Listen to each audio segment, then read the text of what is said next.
கடவுளை பத்தியே நான் பேச மாட்டேன். ஏன்னா கடவுள் சுகமாகிறாரு, அவரை பத்தி பேசி என்ன பண்ண போறோம்? அவருக்கு என்ன குறைபாடுகள் இருக்குது? எல்லாமே உலகமே அவருது, அவருக்கு என்ன குறை இருக்குது? அப்புறம் அவரை பத்தி நம்ம ஏன் பேசணும்? மனுஷங்கிட்ட தானே 1000 குறைபாடுகள். அவன் மனம் தானே வெம்பி போய்க்கிறான், அவன் தானே வாழ முடியாத தவிக்கிறான். முதல்ல மனசை பத்தி பேசு, மனுஷனை பத்தி பேசு, அப்புறம் கடவுளை பத்தி பேசு. இதுதான் என்னுடைய குறிக்கோள்.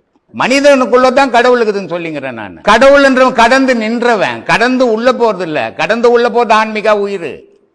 எல்லாத்தையும் கடந்து நின்ற இன்பம் துன்பம் இரவு பகல் எல்லாத்தையும் கடந்து நின்றவன் கடவுள். அதனால நம்ம எல்லாத்திலும் இருக்கிறோம் ஆன்மா. அதனால்தான் சொன்னேன், கடவுள் என்றவன் வேற, ஆண்டவன்றவன் வேற. என்ன ஆண்டவன்றவன் ஆன்மா, கடவுள் என்ற உலகத்தை ஆள்றவன், ஆண்டவன்றவன் நம்மளை ஆள்றவன் அப்படின்னு சொல்லியிருந்தேன். 3 விஷயம் மக்களை பிடிச்சிக்கும். அது இயற்கை, ஆசை, பாசம், காமம். இந்த 3ம் பிடிச்சிக்கிச்சுன்னா ஆண்டவன்லாம் அதுக்கு அப்பாற்பட்டது தான். இந்த 3க்குள்ளதான் மனுஷனுடைய ரொட்டேஷனை.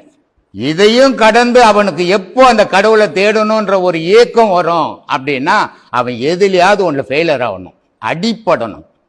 அப்பதான் அவன் ஆண்டவனை தேட அந்த நினைவு உண்டாகும். அது வரைக்கும் அவன் வாழற வாழ்க்கை தான் சரின்னு வாழ்வான். இது யாராலையும் மாத்திட முடியாது. ஒரு மனுஷனை நான் நினைச்சேங்க, நான் தாங்க அவரை மாத்தினேன், என்னால் தாங்க அவர் நல்லாகிறார், இதெல்லாம் அவன் ஏமாத்திக்கிற விஷயம். யார் ஒருத்தனும் அவனே மாறாத யாராலையும் யாரும் மாற்றவே முடியாது. மனிதனுக்குள்ள கடவுள்னு மகான்கள் காட்டுறதுக்காக தான் உருவத்தையே வச்சாங்க. ஆனா அது இல்லாததை காட்டினா புரியாது. அதனால ஒரு சிலையை வச்சு கோவில காட்டி இது கடவுள், இது நம்மளை விட உயர்ந்தது, இதுதான் நம்மளை வாழ வைக்குது அப்படின்னு குழந்தையிலிருந்து சொல்லி கொடுத்தாதான் பக்தி ஊறும் மனசுல. அதுக்காக கோவில்கள் கட்டினது. ஆனா அது பேசவே இல்லை உங்ககிட்ட. நீங்க இவ்வளவுண்டா இருக்கும்போது கும்பிட ஆரம்பிச்சுங்க, இப்ப இவ்வளவு உயரம் ஆயிட்டுங்க, அது அங்கேயே தாங்குது, அவ்வளவே தான் இருக்குது. பிறந்த உடனே உங்க அம்மா ரொம்ப நெருக்கமானவங்க, வளர்ந்த உடனே உங்க அப்பா ரொம்ப நெருக்கமானவங்க, கல்யாணம் ஆனவன உங்க மனைவி எல்லாரும் விட நெருக்கமான.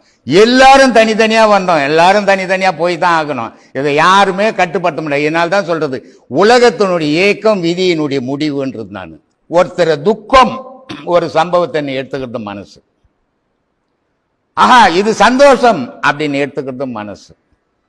ஒருத்தர் ரொம்ப நல்லா பழகினாருன்றதும் மனசு. இல்லைங்க அவர் பழக்கமே சரியில்லைங்க, தவறானவருங்க அவருன்னு சொல்றதும் மனசு தான். அப்போ மன சம்பந்தப்பட்டதுலாம் நிலையற்ற சம்பந்தம், ஆன்மா சம்பந்தப்பட்டதுலாம் நிலையான சம்பந்தம். அதனால இந்த உலகத்துல யாருமே நெருக்கமா பழகுதில்லை.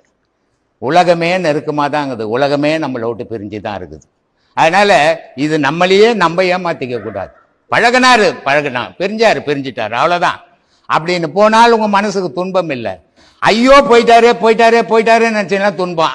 அது ஒன்னோட போகாது, ஒவ்வொரு செயல்லையும் வந்து நிற்கும் அது. அதனால அதை அங்கேயே விட்டுடணும். அதை விட்டுட்டால் உங்களுக்கு துன்பம் இல்லை. கடவுளே நீங்க தானேங்க. கடவுள்னு ஒண்ணு தனியா இல்லையே. கடவுள்னு ஒண்ணு தனியா இருந்ததுன்னா உலகத்துல ஏற்றத்தாழ்வே இருக்காது. இப்போ நீங்க அழகா பிறந்திருக்கிறீங்க, இதை உங்க அம்மாவும் உங்க அப்பாவும் உங்களை அழகா பெற்றுக்கணும்னு ஆசைப்பட்டாங்களா? நீங்க பிறந்துட்டீங்க. ஒருத்தனுக்கு 2 கால் வராத பிறந்து போது அவங்க அம்மா அப்பா நான் நொண்டியா பிறக்கணும்னு ஆசைப்பட்டாங்களா? இது யார் கடவுள்? என்ன இவர் அழகா இருக்கட்டும் இவர் நொண்டியா இருக்கட்டும் கடவுளுடைய தீர்ப்பா? ஒன்றும் கிடையாது. நான் இந்த பிறவியில என்ன அநியாயங்கள் அக்குறும்புகள் பண்றனோ அது எனக்கு பதிவாகுது. இந்த மரண தருவாயில திருப்பி மறுபிறவி எடுக்கும் போது அதுக்கு ஏத்த தண்டனையை ஆன்மா கொடுக்குது. எனக்கு கண்ணு இல்லாத பிறக்கிறேன், கால் இல்லாத பிறக்கிறேன், வாய் இல்லாம பிறக்கிறேன். விதியினுடைய வெளிப்பாடு. இங்க கடவுளுக்கு வேலையே கிடையாது. படைத்தவனே கடவுள் இல்லை, நீயே பிறந்த நீயே இருக்கிற. கடவுள் மரணம் வர வைக்கிறதும் இல்லை, ஒருத்தனை ஜனனம் பண்றதும் இல்லை. ஜனனமும் மரணமும் நீங்களே தான், உங்களுக்குள்ளதான் நடக்குது. நான் 10 குழந்தை ஆஸ்பத்திரியில் ஒரே நேரத்தில் பிறக்குது.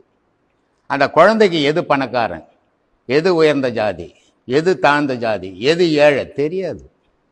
ஆனா அது எங்கெங்க போதோ அதுக்கேற்ற மாதிரி அது வளருது. அப்ப அந்த குழந்தைக்கு எதுவுமே தெரியாது. வளர்ற இடத்துல வாழ்ந்த பிறகுதான் அதுக்கு தெரியுது, நான் பணக்காரன், நான் உயர்ந்த ஜாதி, நீ தாழ்ந்த ஜாதி. ஆனா பிறக்கும் போது ஜாதி இல்லை, மதம் இல்லை, ஏழை இல்லை, பணக்காரம் இல்லை.